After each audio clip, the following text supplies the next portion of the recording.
श्री हरि नारायण नारायण नारायण श्री हरि नारायण नारायण नारायण लक्ष्मी नारायण नारायण नारायण लक्ष्मी नारायण नारायण श्री हरि नारायण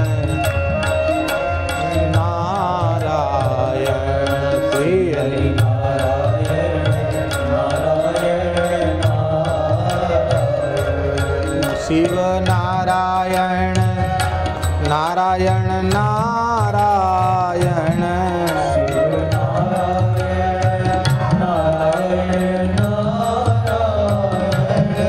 राम नारायण नारायण नारायण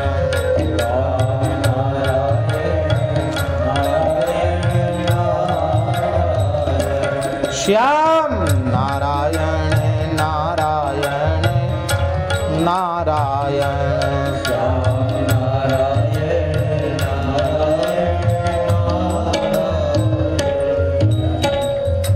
श्री पराशर उवाच अविकाराय शुद्धाय नित्याय परमात्मने सदैकरूपरूपाय जिष्णवे सर्वजिष्णवे नमो हिरण्यगर्भाय हरे शंकराय च वासुदेवाय ताराय सर्गस्थित्यंतकारिणे। महर्षि पराशर कह रहे हैं,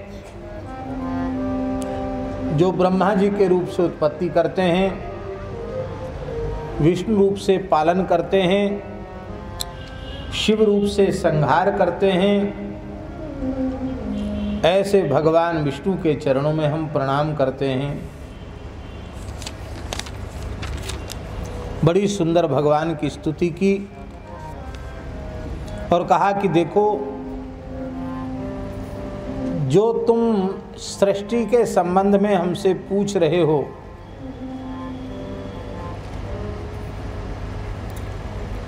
यही बात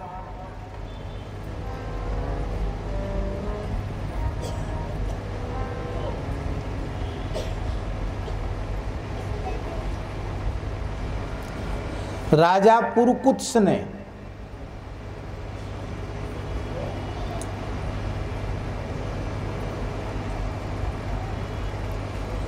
दक्ष आदि प्रजापति ऋषि मुनियों से पूछी थी, और दक्ष आदि ऋषियों ने सृष्टि का विस्तार का क्रम क्या है ये राजा पुरकुत्स को इसी नर्मदा जी के तट पर बैठकर सुनाया था।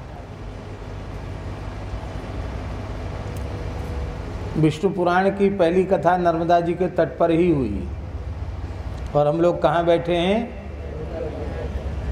पराशर जी उसकी परंपरा सुनाए। राजा पुरकुत्स ने यही प्रश्न पूछे थे, हे पराशर, जो तुम,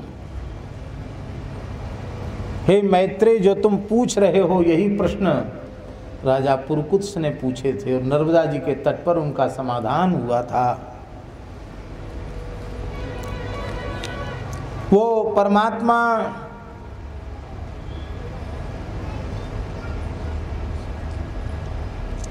प्रकृति से परे हैं,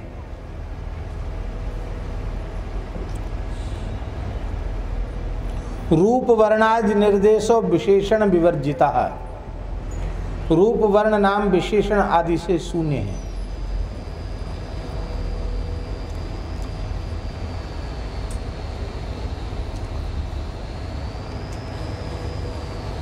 भगवान में दोष नहीं है, 6 विकार भगवान में नहीं है। कौन कौन? बहुत ध्यान से सुने। जन्म, वृद्धि, परिणाम, क्षय,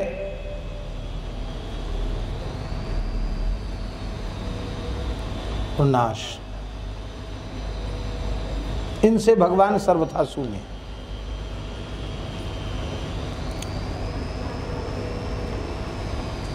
यह सदास्ति इति केवलम, अस्ति इति केवलम, बस भगवान के बारे में केवल इतना ही कहा जा सकता है कि अस्ति माने है, भगवान है, भगवान की सत्ता है, इतना कहा जा सकता है।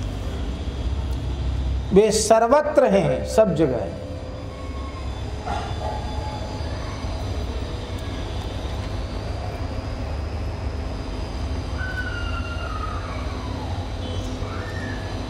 जब यह सृष्टि नहीं थी तब भी वह परमात्मा था। आज सृष्टि है तो भी इस रूप में परमात्मा ही है, और जब यह नहीं रह जाएगी तब भी परमात्मा ही अवशिष्ट रहेगा। वेदवाद विदो विद्वन नियता ब्रह्मवादिनः पठन्त चैतमेवार्थम प्रधान प्रतिपादकम।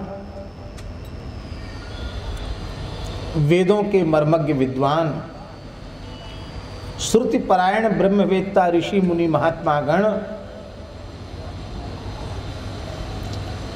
वे भगवान के स्वरूप का निर्वचन करते हुए कहते हैं, अहो न रात्रिर् न नभो न भूमिर् नासी तमो ज्योतिरभूच्च नान्यत् श्रोत्रादि बुद्ध्यानुपलभ्यमेकं प्राधानिकं ब्रह्म पुमास्तदासीत् विष्णोः स्वरूपात् परतो हि ते द्वे रूपे प्रधानं पुरुषश्च विप्र तस्यैव तेन्येन धृते वियुक्ते रूपान्तरं तद्विज काल संयम। प्रलय काल में न दिन था, न रात्रि थी, न आकाश था, न पृथ्वी थी, न अंधकार था, न प्रकाश था, और न इसके अतिरिक्त कुछ भी और था।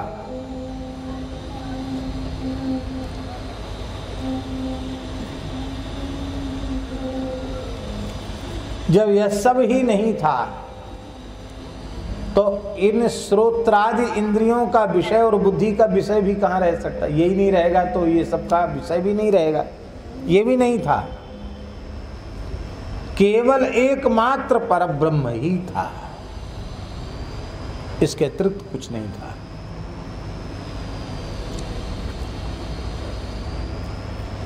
उस परब्रह्म परमात्मा के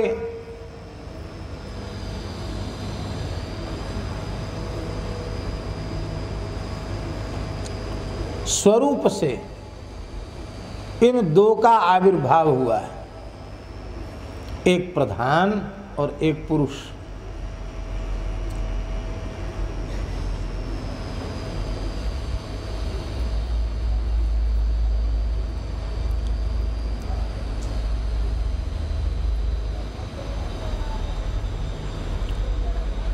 प्रधान और पुरुष ये दो उत्पन्न हुए।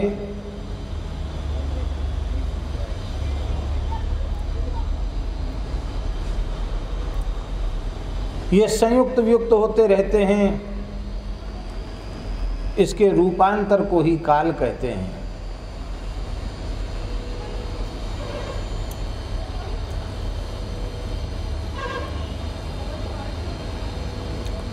ब्रह्मादि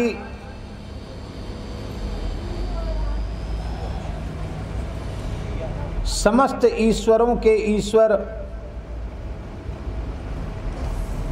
भगवान श्री हरि ही व्यष्टि और समष्टि के रूप से स्थित हैं। व्यष्टि के रूप से भी वही हैं और समष्टि के रूप से भी वही हैं।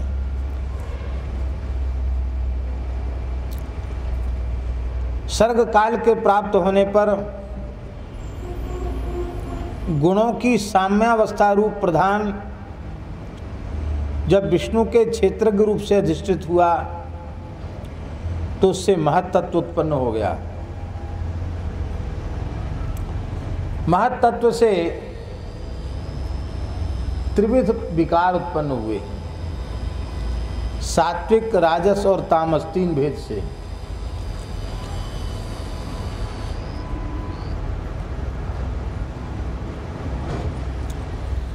त्रिविध महत्तत्व से वैकारिक माने सात्विक, तेजस माने राजस और तामस माने भूतादि का अहंकार उत्पन्न हुआ।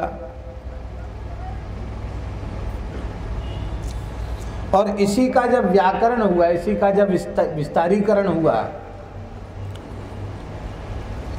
तो इसके बढ़कर के 10 इंद्रियां, इंद्रियों के अधिष्ठात्र देवता, 11वां मन, ये सब सात्विक हैं।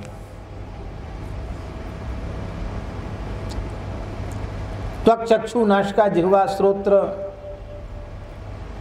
ये ज्ञानेंद्रियां हैं। पायु, उपस्थ, हस्त, पाद, वाक, ये 5 कर्मेंद्रियां हैं।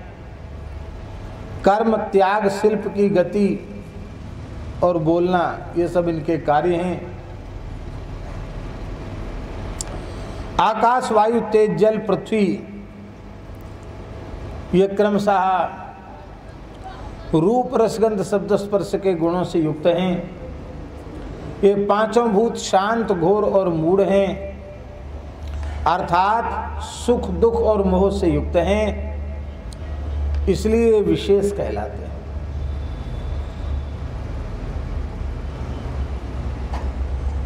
इसी से महत्तत्वादि के क्रम से यह पिंड, शरीर और यह ब्रह्मांड उत्पन्न हुआ है।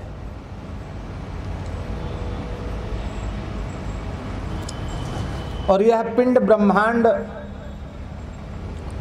पूर्व के अपेक्षा 10 गुण अधिक जल, अग्नि, वायु और आकाश आदि भूतों से आवृत है।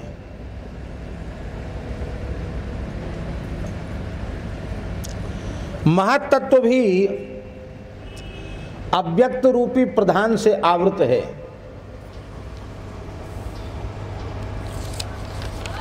और इस सब का मूल भगवान ही हैं। वे भगवान ही ब्रह्मा जी के रूप से पिंड ब्रह्मांड की सृष्टि करते हैं।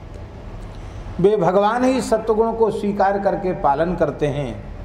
और तमोद्रोके च कल्पांते रुद्र रूपी जनार्दन मैत्रेय अखिल भूतानि भक्ष्यत्यति दारुणः।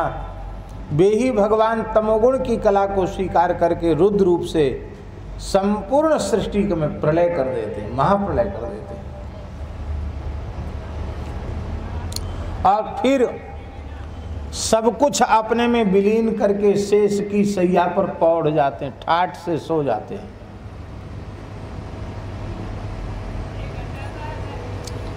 जैसे मकड़ी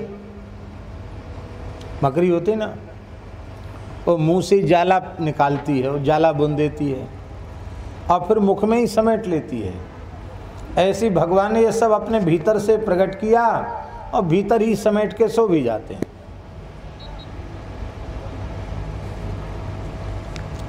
ऐसे वह भगवान हैं। हे मैत्रेय,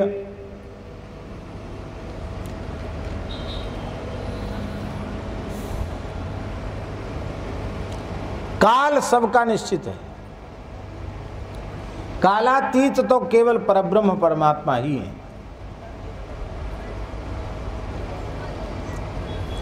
जो उत्पन्न होता है वह नष्ट अवश्य होता है।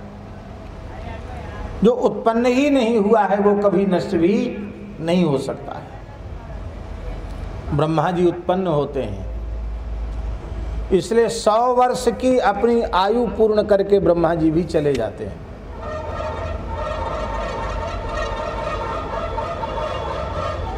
ब्रह्मा जी नहीं रहते। ब्रह्मा जी की आयु 100 वर्ष की है, पर हम लोगों के 100 वर्ष नहीं है ब्रह्मा जी के। ब्रह्मा जी के हिसाब के 100 वर्ष हैं। उसका परिमाण बताया।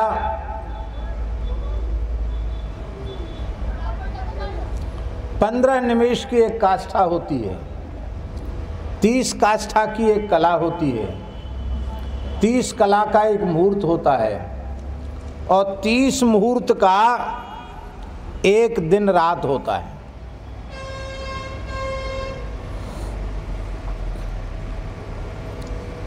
उतने ही दिन रात्रि का 2 पक्ष होते हैं। 2 पक्ष का एक मास होता है। 6 महीनों का एक अयन होता है। इसमें दक्षिणायन चल रहा है। उत्तरायण और दक्षिणायन 2 अयन होते हैं। कर्क की संक्रांति से दक्षिणायन आरंभ होता है और मकर की संक्रांति से उत्तरायण आरंभ होता है। दक्षिणायन देवताओं की रात्रि है और उत्तरायण देवताओं का दिन है। देवताओं के इस प्रमाण से उनका दिन रात होता है। मनुष्यों का 1 वर्ष, देवताओं का 1 दिन रात। और इस हिसाब से देवताओं के 12,000 वर्ष, देवताओं के 12,000 वर्षों से सतयुग, त्रेता, द्वापर और कलयुग होता है।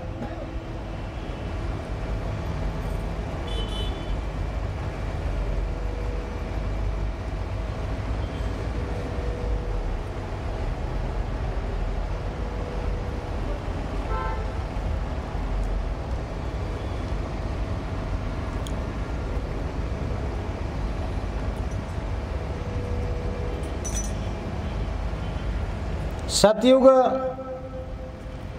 त्रेता, द्वापर और कलयुग क्रमशः 4, 3, 2 और 1, इस हिसाब से इनका काल है, इनकी गणना है। प्रत्येक युग के पूर्व 100 वर्ष की संध्या होती है और उतने ही 100 वर्ष के ही संध्यांश होते हैं।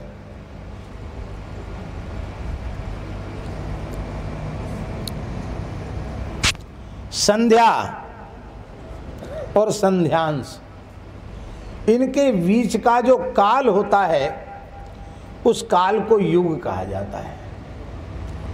और उस युग के 4 भाग हैं, सतयुग, त्रेता, द्वापर और कलयुग। ये 4 युग होते हैं।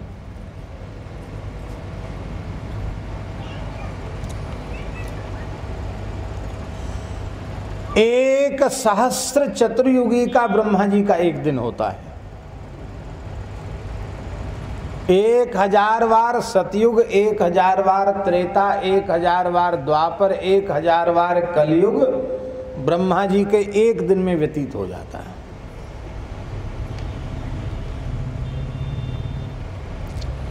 चौदह मनुओं की आयु पूरी हो जाती है। 14 सप्तर्षि बदल जाते हैं, 14 बार सप्तर्षि बदल जाते हैं, 14 बार मनु बदल जाते हैं, 14 बार इंद्र बदल जाता है। ये ब्रह्मा जी के 1 दिन में उत्पन्न होकर नष्ट हो जाते 14 बार।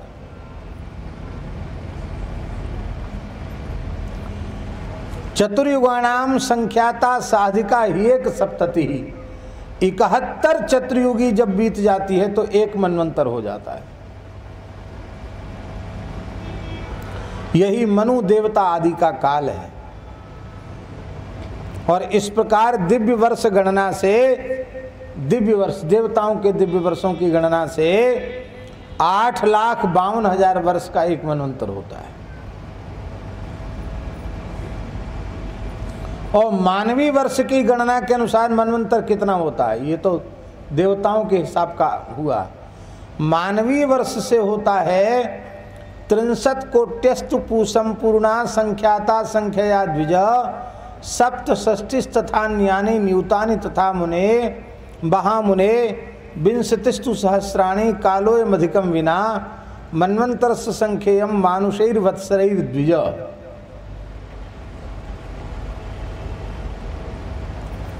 मानवीय गणना के अनुसार 30 करोड़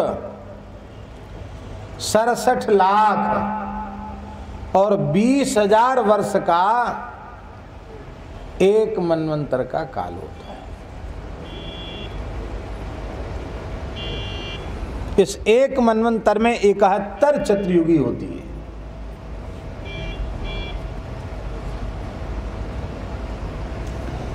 अब इसको 14 से गुणा कर दो, 30,67,20,000 वर्ष का 14 से गुणा कर दो, तो उतना बड़ा ब्रह्मा जी का एक दिन होता है। और जब ब्रह्मा जी का दिन पूरा हो जाता है तो नित्य प्रलय हो जाता है। महाप्रलय नहीं, ये केवल प्रलय है। महाप्रलय में फिर पंचभूत भी नहीं रहते। उस समय ये भूरलोक, भुवरलोक, स्वर्गलोक तीनों लोग जलने लग जाते हैं। महरलोक में रहने वाले सिद्धगण जनलोक को चले जाते हैं, और त्रिलोकी जब जल में डूब जाता है तो भगवान नारायण शेष शैया पर शयन करते हैं। पुनः जब रात्रि काल व्यतीत हो जाता है तो फिर भगवान उठ करके सृष्टि का विस्तार करते हैं।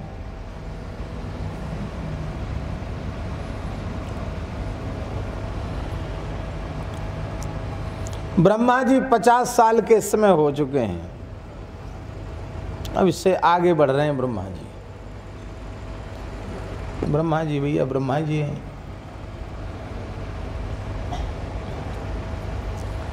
ये परार्ध का पहला कल्प है वाराह कल्प। वाराह कल्प भी दो प्रकार का है, नील वाराह कल्प और श्वेत वाराह कल्प। इसमें कौन सा वाराह कल्प है? नील वाराह कल्प नहीं है। कौन सा है? श्वेत वाराह कल्प है, संकल्प में बोला जाता है। श्वेत वाराह कल्प है इस समय।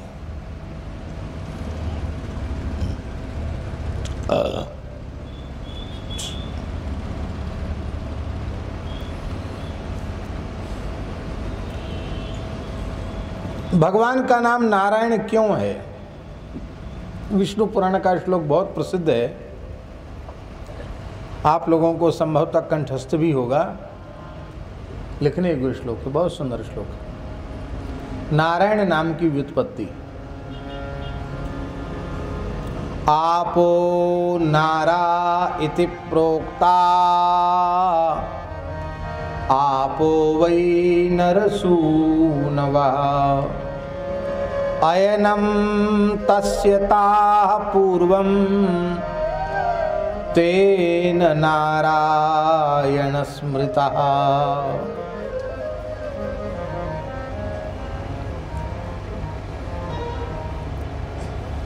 जल को नार कहते हैं। ये भगवान नारायण से उत्पन्न होने के कारण जल को नार कहते हैं। और वह नार अर्थात जल समूह, एक कारणों का जल, वही है अयन। अयन माने निवास स्थान जिनका। ऐसे परमात्मा को नारायण कहते हैं।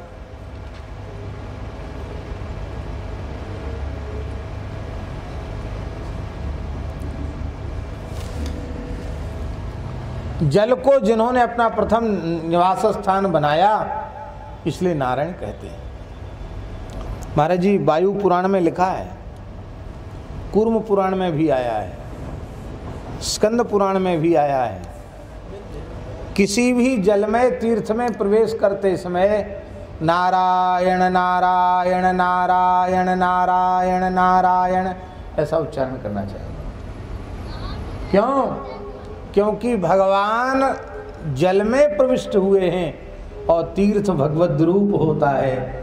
इसलिए नारायण नाम के संकीर्तन से उस तीर्थ में तीर्थत्व का आधान हो जाता है, तीर्थ प्रत्यक्ष प्रकट हो जाता है। इसलिए नारायण नारायण कह करके तीर्थ के जल में अवगाहन करना चाहिए, ये लिखा हुआ है। इसलिए भगवान का नाम नारायण है। फिर श्लोक सुन लो। आपो नारा इति प्रोक्ता, आपो वै नरसूनवः, अयनं तस्य ताः पूर्वं तेन नारायण स्मृतः। इसलिए उनका नाम नारायण है।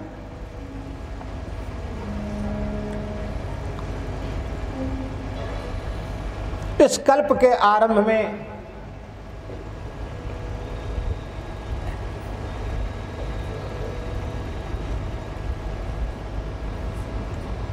जब ये सारी सृष्टि जल में डूब गई थी, तब श्री ब्रह्मा जी ने भगवान से प्रार्थना की कि प्रभु, जब तक जीवों का आधार ही नहीं होगा तब तक सृष्टि रहेगी कहाँ। इसलिए आप पहले जीवों को आधार प्रदान कीजिए।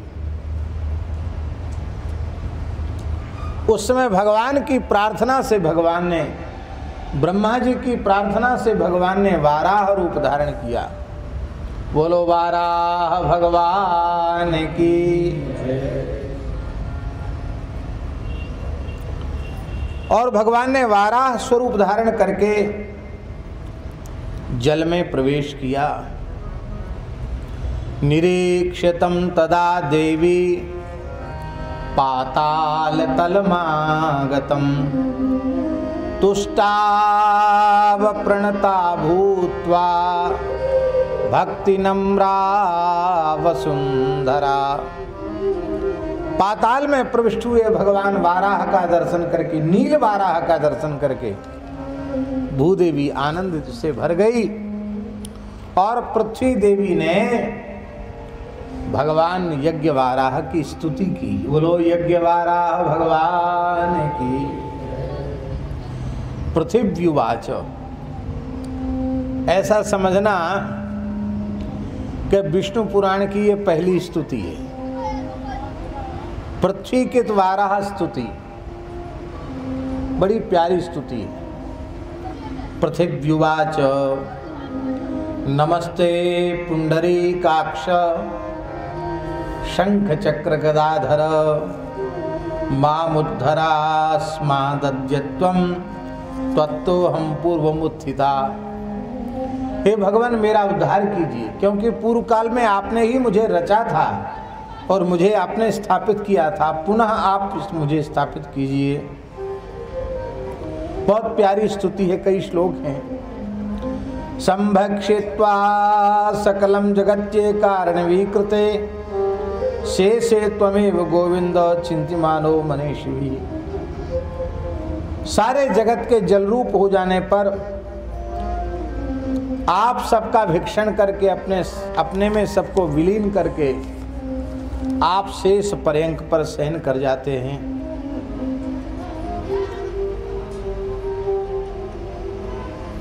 हे भगवान, आप कोई भी स्वरूप ग्रहण कर लें, आपकी निरंतर संपूर्ण देवता ऋषि मुनि सेवा करते हैं, आपकी भक्ति करते हैं, आपकी उपासना करते हैं। क्यों उपासना करते हैं? बड़ी प्यारी बात भूदेवी ने कही है। भूदेवी कह रही हैं कि त्वामाराध्य परम ब्रह्म याता मुक्ति मुमुक्षवः वासुदेव मनाराध्य को मोक्षम समवाप्स्यति। मुमुक्षुओं ने आपकी उपासना से ही मोक्ष प्राप्त किया है। आपकी आराधना उपासना किए बिना कोई भी जीव मोक्ष प्राप्त नहीं कर सकता है। मोक्षाधिपति नारायण है।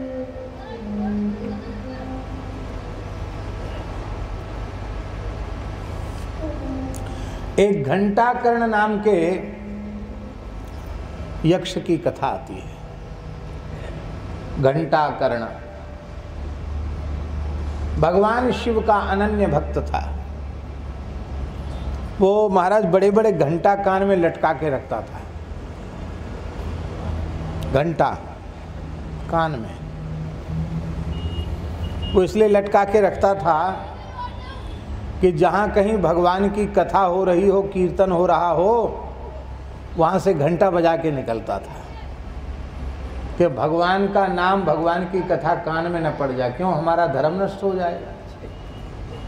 हम तो शंकर जी के भगत हैं, विष्णु भगवान का नाम हमारे कान में नहीं जाना चाहिए। था तो उच्च कोटि का शिव भक्त। शंकर जी बड़े खुश थे उसके ऊपर, उसको महाराज बहुत आदर था भगवान शिव के भक्तों पार्षदों में, बड़ा ऐश्वर्य था उसके पास, घंटाकर्ण के पास बड़ी सिद्धियां थीं उसके पास। एक दिन घंटाकर्ण के मन में आया कि जिस ज्ञान को प्राप्त करके जीव मुक्त हो जाते हैं, उस मुक्त पुरुष के जो लक्षण हैं वो तो मुझ में प्रकट नहीं है। मैं मुक्त पुरुष हूँ ऐसी अनुभूति मुझे नहीं हो रही है। और मोक्ष की अवस्था की अनुभूति के बिना, मुक्तावस्था की अनुभूति के बिना हमें जो कुछ मिला है उसकी कोई महिमा नहीं है। तो क्यों ना भोले बाबा से मोक्ष ही मांग लें। तो भगवान शिव के पास गया, बोला हमको मोक्ष दे दो। शंकर जी ने हाथ खड़े कर दिए, बोले हम नहीं दे सकते, नहीं दे सकते। शंकर जी मोक्ष नहीं दे सकते क्या? बोलो। तुलसीदास जी कह रहे हैं, यो ददाति सताम शंभु कैवल्यमपि दुर्लभम खलानाम दंडकृद्योसौ शंकर संतनो तुम्हें। तुलसीदास जी लिख रहे हैं।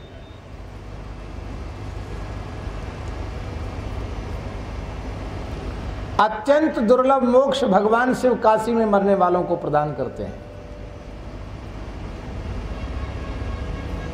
काश्याम मरणान मुक्ति ही, भोले बाबा के दरबार में मुक्ति का सदावर्त बटता है।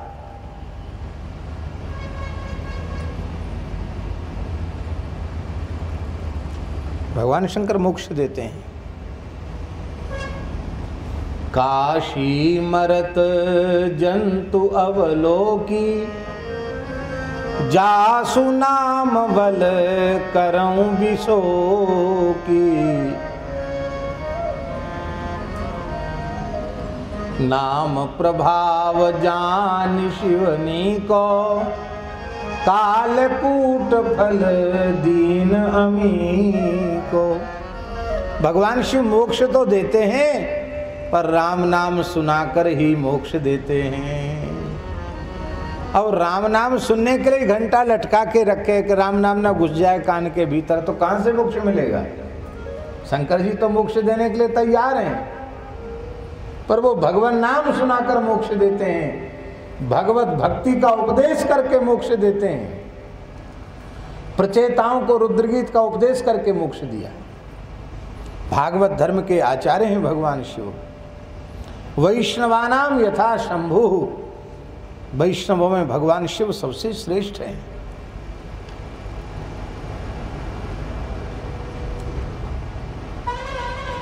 तो शंकर जी दे तो देते मोक्ष, लेकिन ये कहां से ले मरो? भगवान से विरोध करने वाले को मोक्ष मिलेगा? यही बात गोस्वामी जी ने मानस जी में कही। शिवद्रोही मम दास कहा आवा,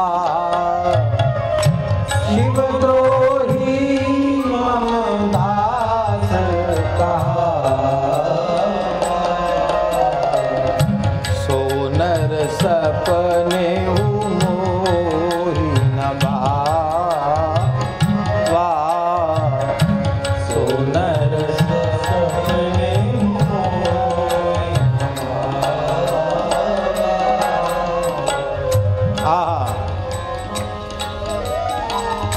बिनु छल विश्व नाथ पद लेहु, बिनु छल विश्व नाथ पद लेहु, बिनु छल विश्व नाथ पद लेहु, बिनु छल विश्व नाथ पद लेहु। राम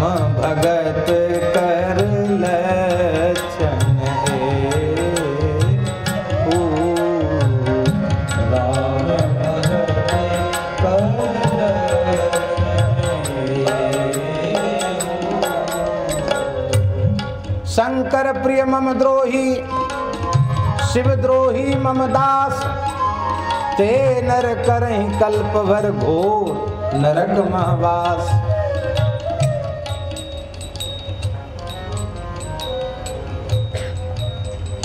और एक गुप्त मत सबहि कहूँ कर जोर, शंकर भजन बिना नर भगति न पावे मोर। और जा पर कृपा न करहि पुरारी, जा पर कृपा न करहि पुरारी, सो न पाव मुनि भगति हमारी, सो न पाव मुनि भगति हमारी।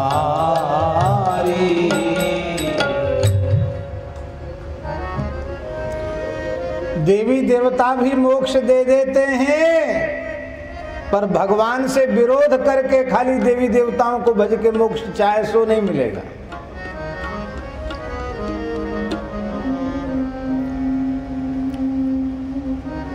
एक घंटा करने ऐसा ही था, वो केवल शंकर जी का ही भगत था, वो किसी को नहीं मानता, घंटा बजा देता, कथा का शब्द कान में न चला जाए। बोला हमको मोक्ष दे दो, शंकर जी बोले नहीं दे सकते, हाथ खड़े कर बोले हम नहीं देंगे। क्यों?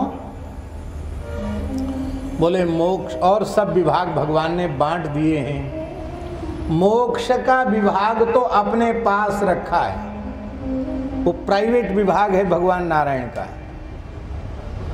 मोक्ष चाहिए तो बद्री नारायण चले जाओ, घंटा कर्ण बद्री नारायण। अब शंकर जी भेज रहे तो जाना ही पड़ेगा। गया भगवान नारायण को दंडवत प्रणाम किया, बोले महाराज हम आपका विरोध करते रहे, अब क्षमा करो, हम आपकी शरण में हैं, हमें मोक्ष दो। तो भगवान ने कहा शिवस्य हृदयम विष्णु, विष्णुश्च हृदयम शिवः, मैं विष्णु का हृदय हूँ, शिव मेरा हृदय है और मैं शिव का हृदय हूँ। हरिहर दोनों मिलकर एक ही हैं। बोलो हरिहर भोले भगवान जी महाराज की। यहाँ का तो कीर्तन ही है। जप ले हरि हरि जी का नाम, भज ले दादा जी का नाम, ले हरि हरि जी का नाम, ले दादा जी का नाम। जप लो हरि हरि जी का नाम, भज लो दादा जी का नाम, भज लो हरि हरि जी का नाम, भज लो दादा जी का नाम। जप लो हरि हरि जी का नाम, भज लो दादा जी का नाम, भज लो हरि हरि जी का नाम, भज लो दादा जी का नाम। फिर भगवान ने उसे अपना पार्षद बनाया। आज भी घंटा कर्ण का स्थान बद्रीनाथ जी के मंदिर के परिसर में ही है। परिक्रमा में देखा होगा, सामने घंटा कर्ण है। भगवान बद्रीनाथ का प्रथम चरणामृत प्रसाद निर्माल्य घंटा कर्ण को दिया जाता है। यही बात कह रहे हैं, पृथ्वी देवी कह रही हैं, त्वमाराध्य परम ब्रह्म याता मुक्तिम मुमुक्षवः, वासुदेव मनाराध्य को मोक्षम समवाप्स्यति। मुमुक्षुओं ने आपकी उपासना से मोक्ष प्राप्त किया है, वासुदेव की उपासना किए बिना कौन मोक्ष प्राप्त करेगा, क्योंकि मोक्षाधिपति श्री नारायण ही हैं। देखो, यत्किंचन मनसा ग्राह्यम यद्ग्राह्यम चक्षुरादिभिः बुद्धियाच यत् परिच्छेद्यम तद्रूपमखिलं तव। भूदेवी कह रही हैं, मन से जो कुछ ग्रहण किया जा रहा है, चक्षु इंद्रिय आदि से जो कुछ ग्रहण किया जा रहा है, बुद्धि के द्वारा जो सोचा समझा जा रहा है, यह सब आपका स्वरूप ही है। मन, इंद्रिय, बुद्धि आदि की जहाँ गति है वो भी आप है, और जहाँ इनकी गति नहीं है वह भी आप ही है। हे भगवान, मैं भी आपसे भिन्न नहीं हूँ। भूदेवी कह रही है मैं आपसे अलग थोड़ी हूँ। त्वन्मयाहम त्वदाधारा त्वत्सृष्टा त्वत्समाश्रया माधवी मितिलोकोयम अभिधत्ते ततो ही माम। भूदेवी कह रही हैं हे प्रभु, मैं आपका ही स्वरूप हूं, आपके ही आश्रित हूं, आप ही के द्वारा रची गई हूं और आप ही की शरण में हूं। इसीलिए सारा संसार मुझे माधवी देवी कहता है। बोलो माधवी देवी की। माधवी देवी कौन है? धरती माता, विष्णु पत्नी माधवी देवी। प्रातः काल उठते ही कहा जाता है समुद्र वशने देवी पर्वतस्तन मंडले विष्णु पत्नी नमस्तुभ्यं पादस्पर्शम क्षमस्व में। ये माधवी है। हे अनघ, हे विश्वात्मन, हे यज्ञपते, हे प्रणव स्वरूपी, हे वैश्वानर स्वरूप, हे यज्ञ पुरुष, आपके चरणों में मैं प्रणाम करती हूँ।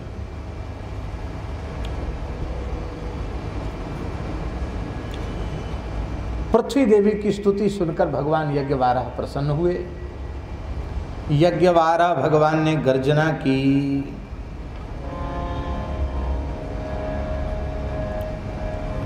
ततः समुत्क्षिप्य धराम स्वदंष्ट्रया महावराह स्फुट पद्मलोचनः रसातलादुत्पल पत्र सन्निभः समुत्थितो नील इवाचलो महान। खिले हुए नील कमल के समान जिनकी अंग कांति है, ऐसे नीलवाराह भगवान ने अपनी दाढ़ों पर पृथ्वी को विराजमान कर लिया और भगवान रसातल से बाहर निकले। उस समय भगवान की जो लंबी लंबी श्वास चली, उससे एकार्णव के जल में उछाल आया और जनलोक तक भगवान की श्वास के प्रहार से छलित होकर के जल चला गया। सनंदन आदि ऋषियों को भगवान के श्वास का वह जल लगा, वो धन्य धन्य हो गए, कृतार्थ हो गए और वे भगवान का स्तवन करने लगे। बड़ी प्यारी स्तुति है। जयेश्वराणाम परमेश केशव प्रभो गदा शंख धरासि चक्र प्रसूतिनाश स्थिति हेतुरीश्वरस् त्वमेव नान्यत् परमं च यत्पदम्। पादेषु वेदास्तव यूपदंष्ट्र दन्तेषु यज्ञाश्चितयश्च वक्त्रे हुताश जिह्वोस्तनु रुहाणि दर्भा प्रभो यज्ञपुमास्त्वमेव विलोचने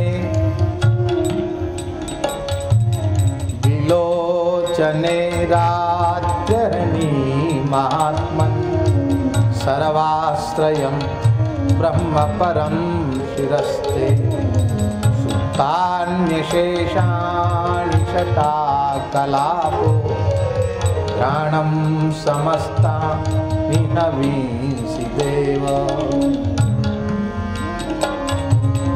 सुक्तुण्ड सामेश्वर धीरनाद सकाया किल सत्र संधे पूर्तेश्च धर्म श्रवणोऽसि देव सनातनात्मन् भगवन् प्रसीद सनातनात्मन् भगवन् प्रसीद पदक्रमाक्रान्त भुवन् भवन्त मादेष्ठितं चाक्षर विश्वमूर्ते विश्वस्य विद्मः परमेश्वरोऽसि प्रसीद नाथोऽसि परावरस्य दष्ट्राग्रविण्यस्तमशेषमेतत् भूमण्डलं नाथ विभाव्यते गाहतः पद्मवनं विलग्नं सरोजनी पत्रमिबोधपङ्कम् द्यावा पृथिव्यो रतुलप्रभाव यदन्तरं तद्वपुषा तवैव व्याप्तं जगद्व्याप्ति समर्थदीप्ते हिताय विश्वस्य विभो भवत्वं हिताय विश्वस्य भवो भवत्वम्।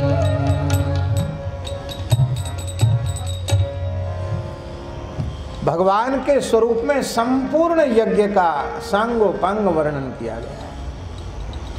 क्या कहना महाराज। हे भगवान, सयूपक कृतवः, श्रौत यज्ञों में यूप होते हैं।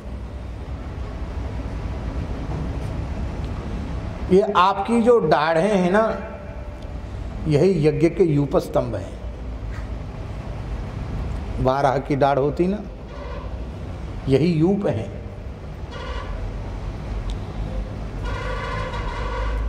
चारों वेद आपके चरण हैं, ऋग्यजु साम अथर्व। आपके भीतर असंख्य दंत हैं, यही यज्ञ में वर्णित सब, वेदों में वर्णित सभी यज्ञ हैं। मुख में शेन चिति आदि चित्तियां, वो आपके मुखभाग में हैं। हुताशन यज्ञाग्नि, यही आपकी जिह्वा है। कुशाएं आपकी रोमावली है। रात और दिन आपके नेत्र हैं। परब्रह्म आपका मस्तक है।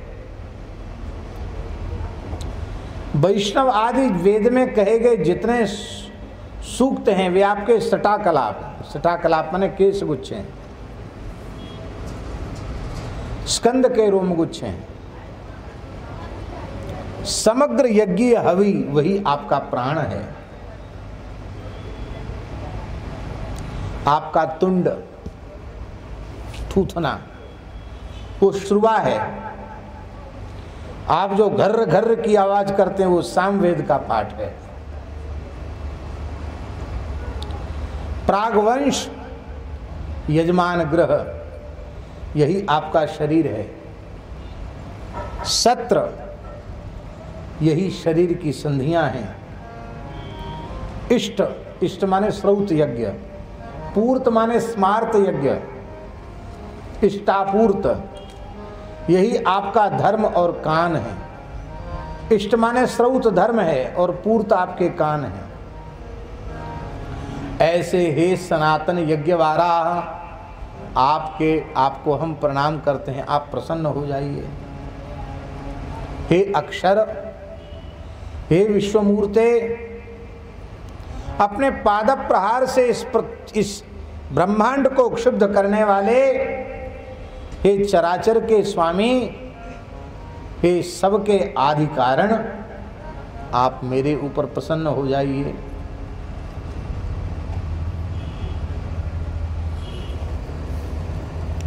आपने दाढ़ पर मुझे धारण कर रखा है पृथ्वी को, कैसे लग रहा है?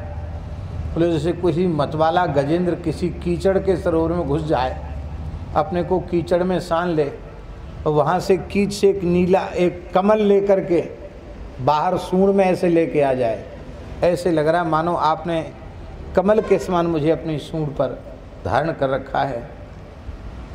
हे भगवान, यह पृथ्वी आकाश, इसके बीच में जितना अंतर है वो पूरा आकाश ही आपका स्वरूप है। सारे ब्रह्मांड को, सारे प्रकृति को आपने व्याप्त कर रखा है।